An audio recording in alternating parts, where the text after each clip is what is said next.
Nicolas Ballas. Bonjour Jean-Philippe Denis. Nicolas Ballas, vous êtes maître de conférence à Montpellier Recherche en Management, Université de Montpellier, laboratoire MRM, auteur dans l'ouvrage Les grands auteurs aux frontières du management, d'une entrée consacrée à un certain Pierre Bourdieu. On va parler de Pierre Bourdieu, on va se demander s'il y a encore des choses à tirer de Pierre Bourdieu, voilà, est-ce qu'on n'a pas déjà tout dit. Et auteur régulier dans la revue française de gestion, j'ai 3 numéros là devant moi, dont vous avez été auteur, vous travaillez beaucoup sur les approches critiques en management, et on aura l'occasion d'en reparler. Pierre Bourdieu, redécouvrir sa sociologie critique du management, la mettre au travail. Donc ouvrage coordonné par Frédéric Livian et Marc Bidan, édition EMS. Donc premier point, voilà, j'ai déjà introduit. Il y a encore des choses à dire sur l'œuvre bourdieusienne. Tout n'a pas été dit. Alors, beaucoup de choses ont été dites. Je remercie déjà tout d'abord Marc Bidan et Frédéric Livian de me donner l'opportunité de réfléchir. Est-ce qu'il y a encore des choses à faire? Est-ce qu'il y a encore des choses à dire d'une exégèse de Pierre Bourdieu? Alors un peu oui, en matière d'exégèse. Je crois que par rapport à une œuvre aussi colossale que celle de Pierre Bourdieu, il y a toujours des choses à fouiller. Et pour le paraphraser lui-même, qui justement indiquait qu'il y a une manière dominante de voir, y compris les sujets de recherche, qu'il y a des sujets dignes d'intérêt, des choses à dire, et puis il y a des choses qui sont non moins dignes d'intérêt, et qui restent pourtant à dire, et qui ne sont pas dites, ou qui n'intéressent personne. Et je crois que dans la pensée de Pierre Bourdieu, le management fait figure de ce point aveugle qui peut paraître négligé par les exégètes de Bourdieu lui-même. Alors, le point de départ du travail que j'ai mené dans le cadre de ce chapitre, c'est de me demander pourquoi. Pourquoi beaucoup de choses ont été importées depuis Pierre Bourdieu dans le champ du management, mais pourquoi finalement on s'intéresse un peu moins à ce que Bourdieu disait lui-même du management, qu'est-ce qu'il écrivait lui-même du management. Alors j'ai échafaudé quelques hypothèses, la première pouvant être liée au fait que les auteurs ont dû manier un système de pensée colossal qui les a amenés à focaliser sur les concepts principaux et quelquefois à passer sous silence ou à ignorer ce qui relevait de l'analyse de Bourdieu, des pratiques de management ou de gestion elles-mêmes.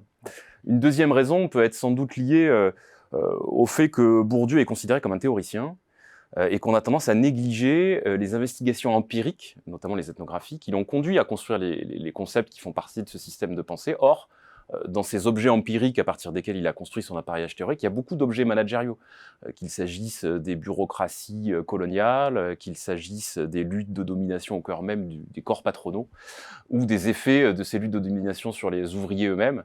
Il y a tout au long de sa carrière énormément d'objets managériaux qui peuvent permettre de voir comment Bourdieu lui-même pensait le management. Et puis il y a sans doute une troisième raison qui m'est venue, c'est que la pensée de Bourdieu au sujet du management, elle est de nature extrêmement subversive. Et au travers de ses travaux, il en vient assez vigoureusement à critiquer les logiques managériales elles-mêmes, et y compris les théories du management, qu'il a tendance à disqualifier sans trop de précaution. Et je pense que ça a pu détourner certains penseurs en management d'aller regarder justement ces écrits critiques au sujet des théories managériales. Accessoirement aussi détourner des praticiens, parce qu'on sait que le style Bourdieu, c'est pas tout à fait n'importe quoi. Exactement, ouais, tout à fait. C'est aride parfois le style Bourdieu. Alors justement, qu'est-ce qu'il a lui-même écrit au sujet du management? Alors dans le cadre de ce chapitre, c'est prioritairement cette question que je pose et à laquelle j'essaie d'apporter des réponses. Et le chapitre est structuré autour de 3 grands thèmes qui parcourt en fait les 40 années de production scientifique de Bourdieu, parce qu'on retrouve en fait une critique du management sur l'ensemble de sa carrière.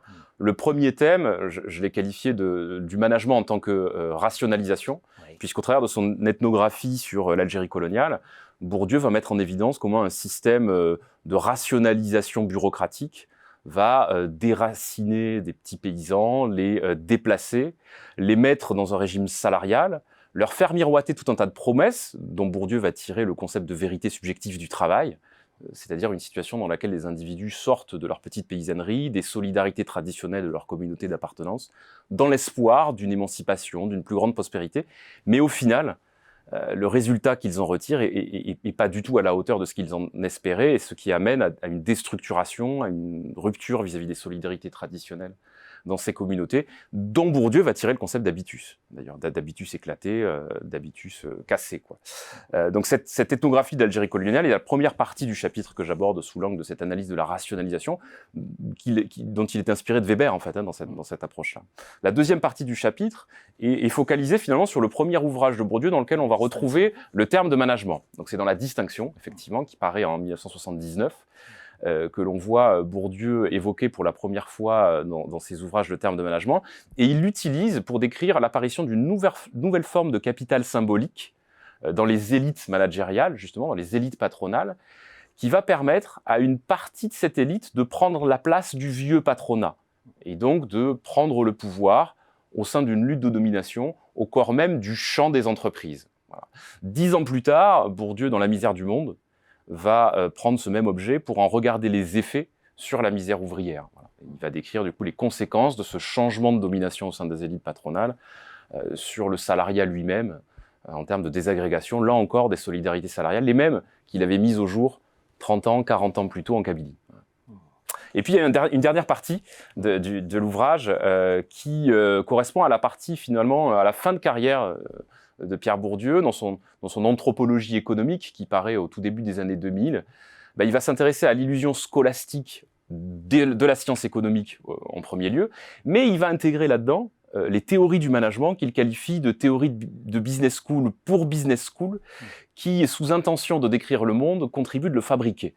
Voilà, donc il s'intéresse à la nature performative des théories managériales pour montrer le pouvoir idéologique qu'elles participent de construire et le rôle qu'elles vont avoir dans la mise en place d'une espèce d'hégémonie néolibérale en France à partir des années 1980. Bon, le message est fort. Le message est fort. Finalement, quand les sciences de gestion, si les sciences de gestion mettent à l'agenda Pierre Bourdieu, qu'est-ce qu'elles peuvent aller puiser dans sa pensée? Il paraît que la meilleure façon de rendre hommage à un auteur, c'est de s'en servir, c'est d'utiliser sa pensée. Exactement, et je crois que vous citez vous-même Bourdieu en disant ça, effectivement. et je vous cite. Et voilà, tout à fait. J'ai emprunté cette citation de Bourdieu, d'ailleurs, qui est un hommage à Michel Foucault. C'est l'éloge final qu'il écrit dans le journal Le Monde en 1984, suite au décès de Michel Foucault. Quand on le met au travail.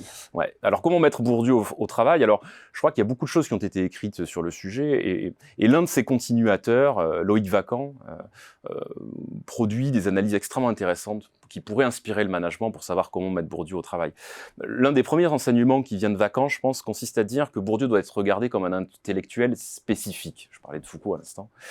C'est-à-dire, c'est quelqu'un qui a construit des concepts théoriques, un appareillage théorique à partir de phénomènes empiriques concrets, et qui a un intérêt fort aujourd'hui à reproduire les analyses de Bourdieu à partir des terrains qu'il a lui-même élaborés. Donc je pense aux questions d'impérialisme. Donc ma collègue Clara Rousset, qui travaille sur l'implantation d'une industrie minière en Indonésie, donc dans des contextes nord-sud, de rapports de domination nord-sud, elle utilise la notion d'habitus pour regarder comment l'implantation d'une multinationale, à grand renfort de procédures RSE, peut participer d'une destruction des habitus des communautés locales à l'heure contemporaine. Donc c'est une manière, 40, 50, 100 ans, 60 ans après, de mettre en discussion, de prolonger, voire d'amender les travaux de Bourdieu à partir de terrains qui sont assez analogues à ceux qu'il avait lui-même abordés.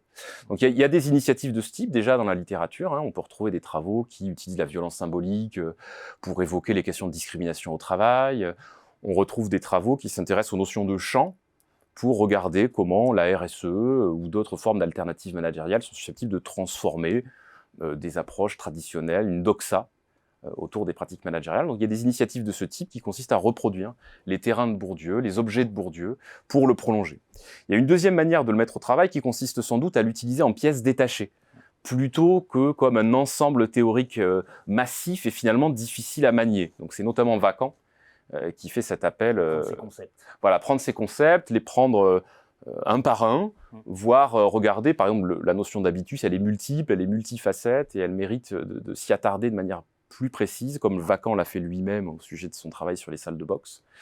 Et donc, regarder Bourdieu en pièces détachées peut être aussi une voie de recherche féconde pour prolonger la pensée bourdieusienne. Et puis, il y a un dernier point qui est en fait assez, je prêche pour ma paroisse, qui est finalement assez compatible avec le projet des perspectives critiques au management, qui consiste à rétablir la raison scolastique du management, c'est-à-dire de dépasser ce que Bourdieu critique en termes d'illusion scolastique. Et pour cela, il s'agit de rétablir l'historicité du management lui-même, c'est-à-dire de poser les conditions de la genèse du management et les mécanismes qui ont participé de son essor et qui y participent encore, et donc de focaliser sur les structures de domination dans lesquelles il s'insère, et aussi de mettre au centre des analyses la réflexivité du chercheur lui-même, qui fait partie des préoccupations les plus centrales de Pierre Bourdieu. D'ailleurs, son dernier ouvrage, Esquisse pour une auto-analyse, qui paraît même quelques années après sa disparition, met au centre de son analyse cette question de la réflexivité. La recherche en management au service de l'émancipation, pour faire simple, c'est ça quand même le grand message de Bourdieu. Pierre Bourdieu, redécouvrir sa sociologie critique du management, la mettre au travail. Merci Nicolas Ballas. Merci Jean-Philippe Denis. C'est dans les grands auteurs aux frontières du management.